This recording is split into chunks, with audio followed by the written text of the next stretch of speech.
SSC, CGL, CHSL, MTS, all competitive exam के लिए economics, अर्थशास्त्र शॉर्ट रिवीजन करते हैं। और ये नोट्स खान सर का है। अर्थव्यवस्था, न्यूनतम संसाधन में अधिकतम उत्पादन को अर्थव्यवस्था कहते हैं। न्यूनतम जैसे कम से कम संसाधनों में कम से कम लागत में अधिक से अधिक जैसे कोई उत्पाद करते हैं या कोई फसल उत्पाद करते हैं, उत्पादन को अर्थशास्त्र कहते हैं। अर्थशास्त्र के जनक एडम स्मिथ को कहते हैं। अर्थशास्त्र के जनक जो थे एडम स्मिथ थे और उनकी पुस्तक वेल्थ ऑफ द नेशन 1776 में प्रकाशित हुई थी। उन्होंने कर का सिद्धांत दिया। भारतीय अर्थशास्त्र के जनक विश्वेश्वरैया को कहते हैं। उत्पादन के चार कारक होते हैं। उत्पादन के चार कारक होते हैं जो कि पहला होता है पूंजी, भूमि, श्रमिक, उद्यमी। पूंजी में उत्पादन लगाया गया धन पूंजी कहलाता है। यह ऋण के रूप में भी हो सकता है। जिस स्थान पर उत्पादन किया जाता है उसे भूमि कहते हैं। यह किराए के स्थान पर भी हो सकता है। जैसे किराए का स्थान, जैसे आप कहीं रूम लेकर रह रहे हैं, कहीं रूम लेकर आप कोचिंग खोले हैं, ये इसे किराए का स्थान है, लेकिन यहाँ पर उत्पादन होते रहते हैं। वस्तु के उत्पादन के लिए काम कर रहे हैं मजदूरों को श्रमिक कहते हैं।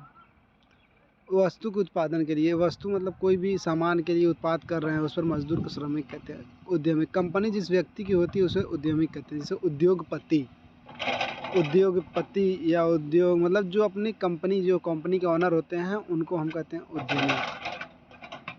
पूंजी अर्थव्यवस्था में क्या होता है कि जब उत्पादन के सभी चार कारकों में निजी व्यक्ति पर अधिकार हो उसे पूंजीवादी अर्थव्यवस्था कहते हैं। जापान, यूएसए, सिंगापुर, चीन पूंजी अर्थव्यवस्था में विकास तेज़ी से होता है। इसमें गरीब को ध्यान में न रखकर बाजार को ध्यान रखा जाता है। समाजवादी अर्थव्यवस्था किसे कहते हैं? जब उत्पादन के चार कारकों पर सरकार का अधिकार हो तो उसे समाजवादी अर्थव्यवस्था कहते हैं।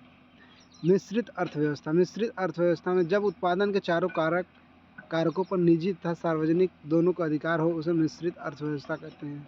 भारत, पाकिस्तान, श्रीलंका। देव अर्थव्यवस्था, समांतर अर्थव्यवस्था, मौद्रिक अर्थव्यवस्था, आय, प्रयोज्य आय। काला धन। देव अवस्था में वैसी अर्थव्यवस्था जिसमें परंपरागत आधुनिक विधियों से प्रयोग हो उसे देव अर्थव्यवस्था कहते हैं। इंडिया।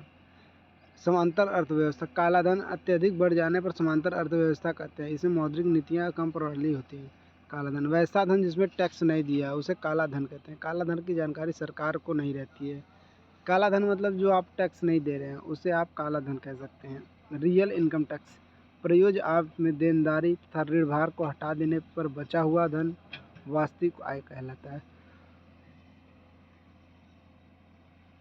महंगाई बढ़ने पर वास्तविक आय घट जाता है। नीतीश ने अनुराधा से 4,000 कर्ज लिए थे। यह नीतीश के 1 लाख रुपए नीतीश पर 30% टैक्स है। इसके सभी आय की गणना कीजिए। मौद्रिक आय 1 लाख, प्रयोज्य आय 1 लाख गुणे 30,000, वास्तविक आय है 70,000 माइनस 4,000 इक्वल टू 66,000 आंसर। राष्ट्रीय आय, नेशनल इनकम, किसी देश के अंदर घटक सरकारी निजी मिलने वाली कुल आय योग्य राष्ट्रीय आय कहलाता है। Thank you.